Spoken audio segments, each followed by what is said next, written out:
Assalamualaikum warahmatullahi wabarakatuh. Perkenalkan, nama saya Feti Aya Anugrahini dengan NIM 250401020092. Di sini saya akan memenuhi tugas pada mata kuliah Data Mining dengan dosen pengampu Insinyur Heni Yulianti MMM.Com. Saya mengambil judul makalah implementasi data mining menggunakan metode CRISP-DM dengan pendekatan klasifikasi untuk analisis stunting guna mendukung program MBG.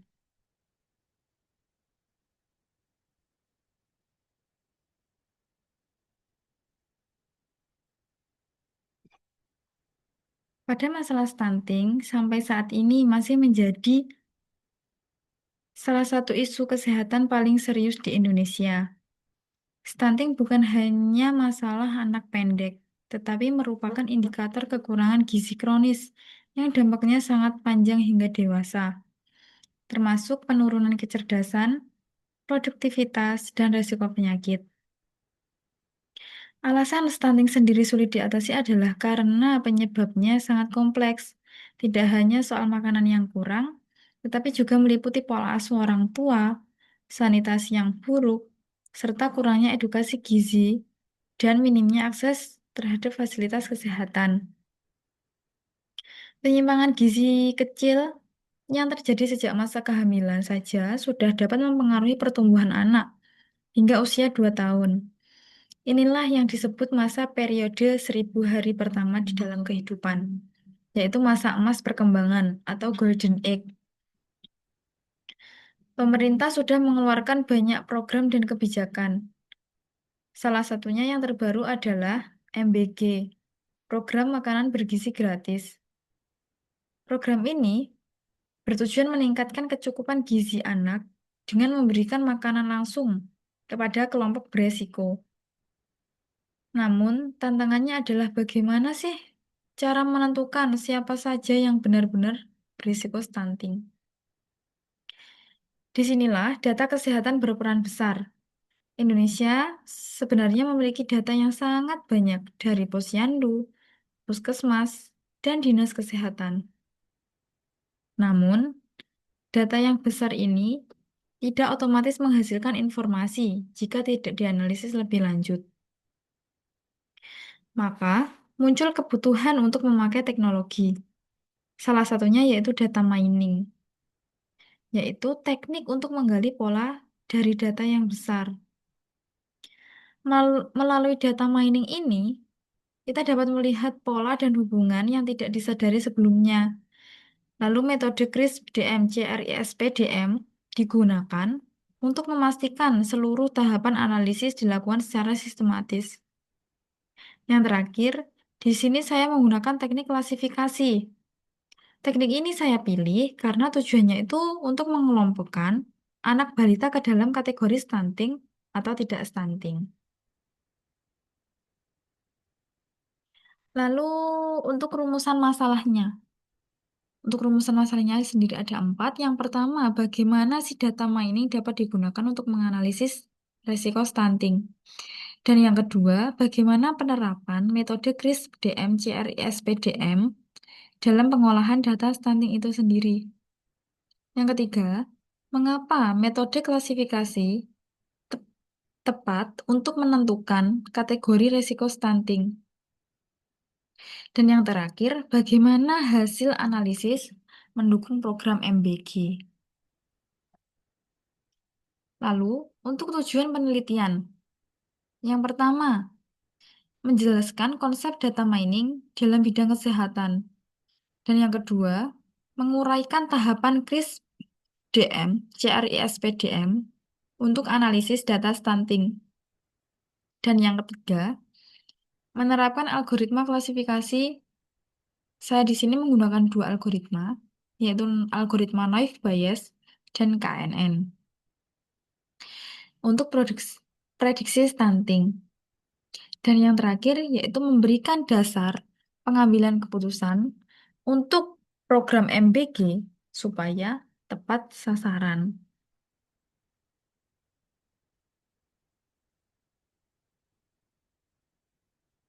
Lalu untuk konsep stunting. Nah, stunting itu terjadi karena kekurangan gizi yang jangka panjang. Kondisi ini biasanya tidak langsung terlihat pada bayi, namun perlahan balita akan mengalami pertumbuhan yang lebih lambat dibanding anak seusianya.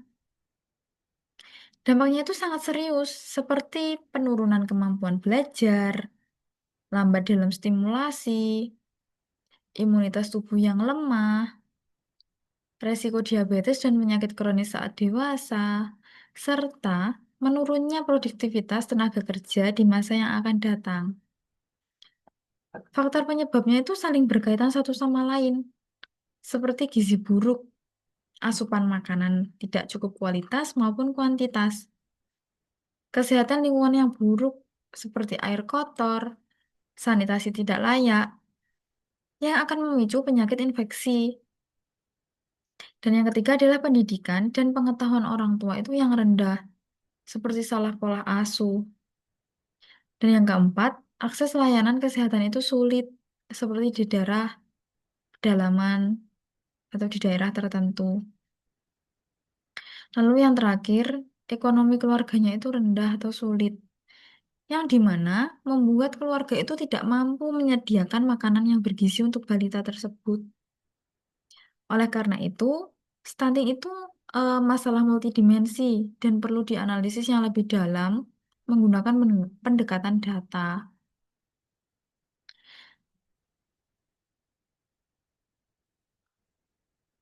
Lalu ada data mining di kesehatan. Si data mining ini bekerja dengan mengambil data historis dalam jumlah yang besar, lalu mengolahnya untuk menemukan pola. Dalam bidang kesehatan, data mining ini berguna untuk berbagai hal, seperti memprediksi status gizi, mengidentifikasi penyakit berisiko, penentuan target intervensi, serta pemetaan masalah kesehatan di masyarakat. Data kesehatan ini memiliki karakteristik seperti jumlah yang besar, bervariasi, seringkali tidak terstruktur, dan harus melalui pembersihan.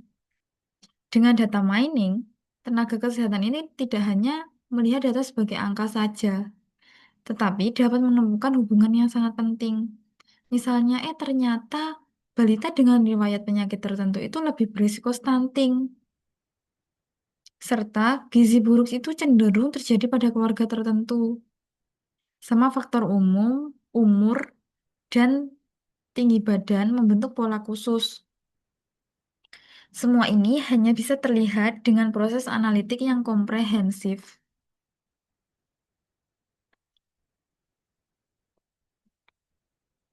Lalu, metode CRISP-DM, CRISP-DM.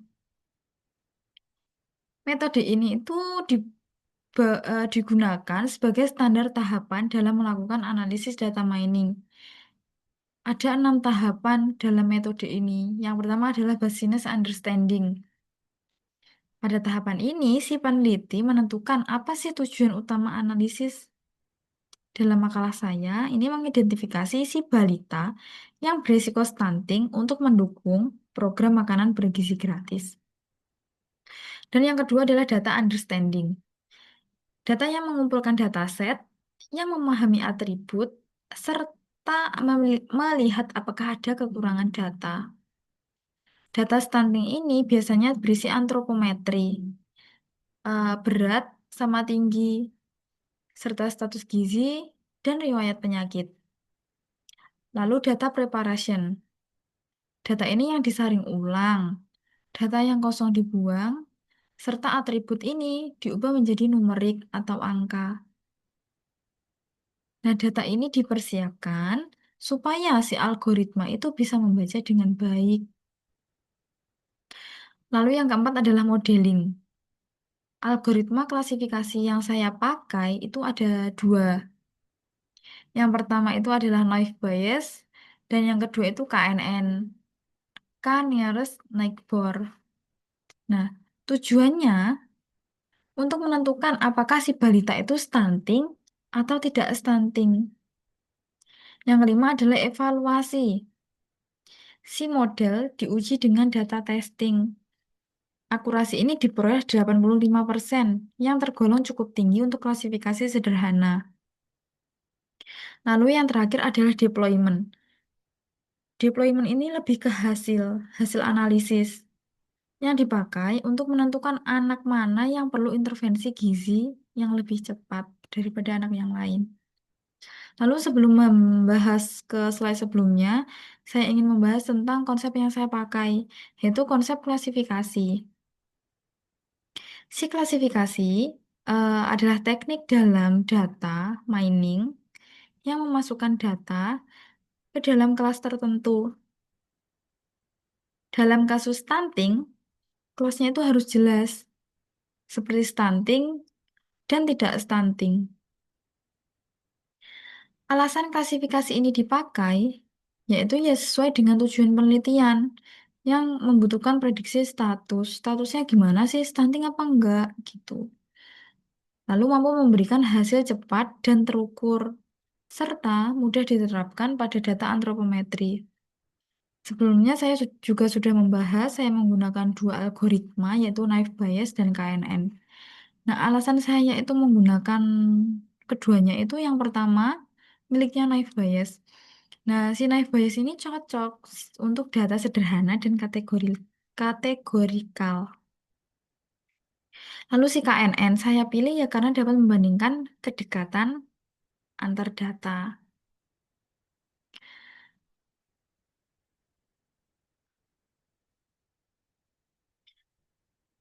Lalu metodologi dan eksperimen. Sebelum membahas ke dataset itu maksudnya ke data understanding. Saya akan membahas ke business understanding. Nah, tujuan utamanya itu membuat model prediksi stunting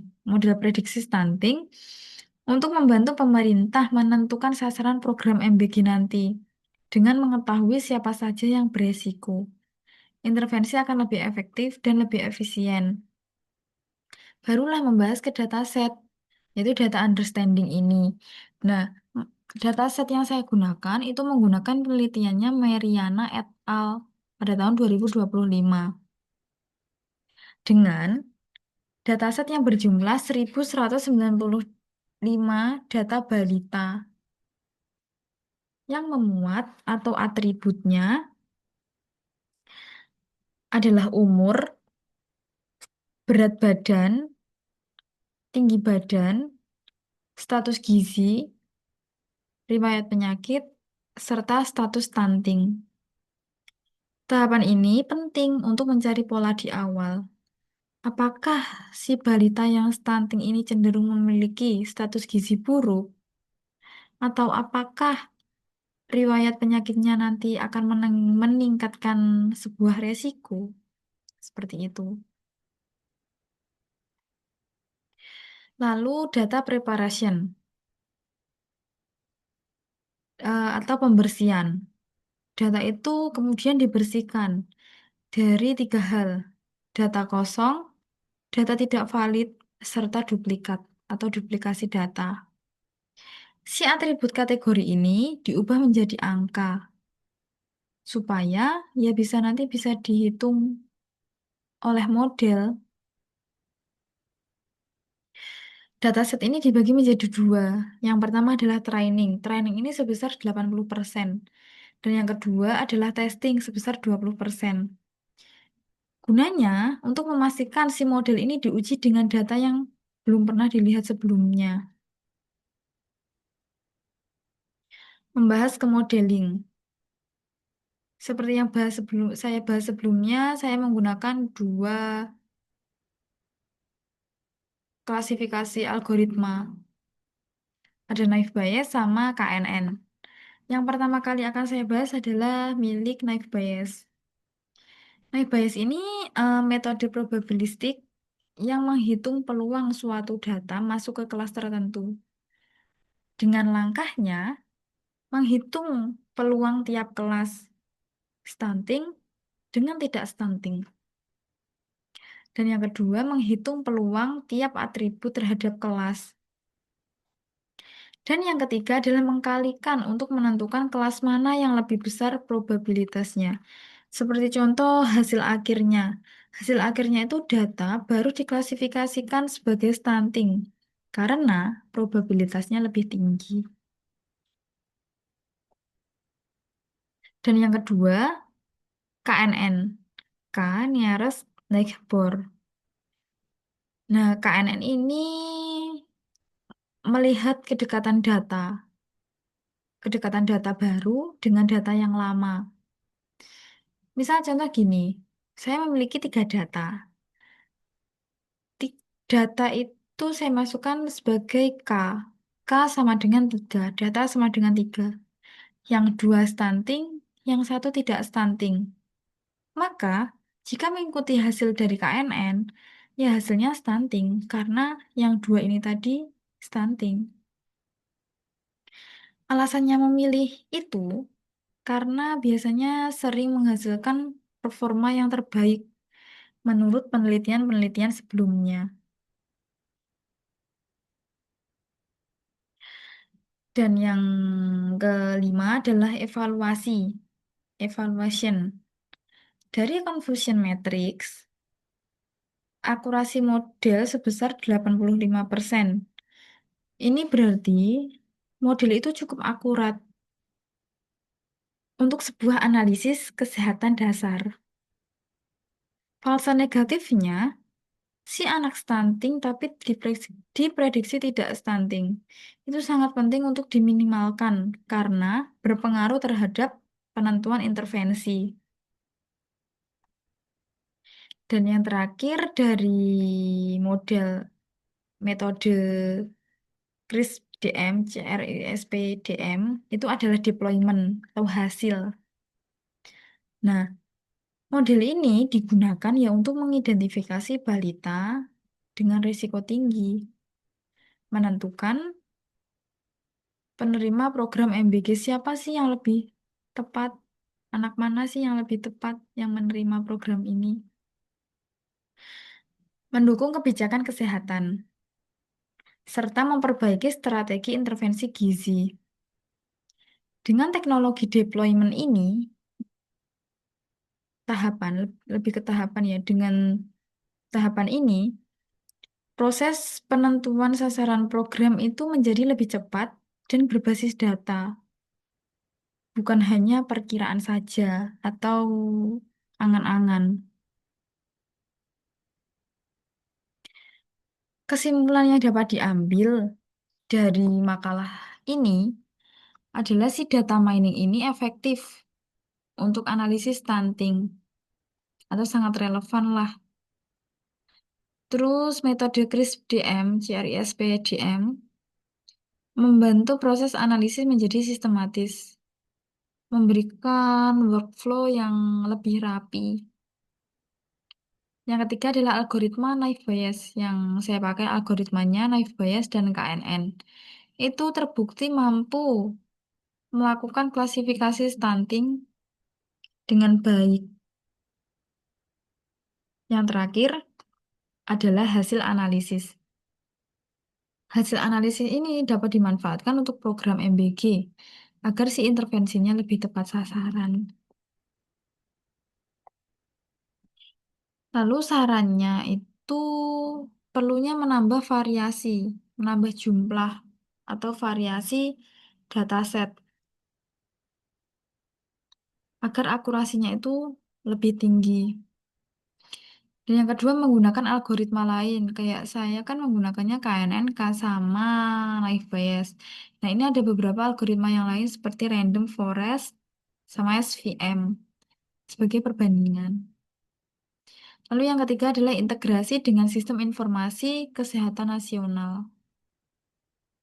Dan yang terakhir adalah monitoring jangka panjang untuk evaluasi, monitoring yang secara real time jangka panjang untuk evaluasi program gizi pemerintah.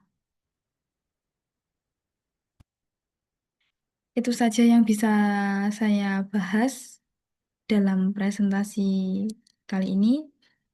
Kurang lebihnya mohon maaf. Wassalamualaikum warahmatullahi wabarakatuh.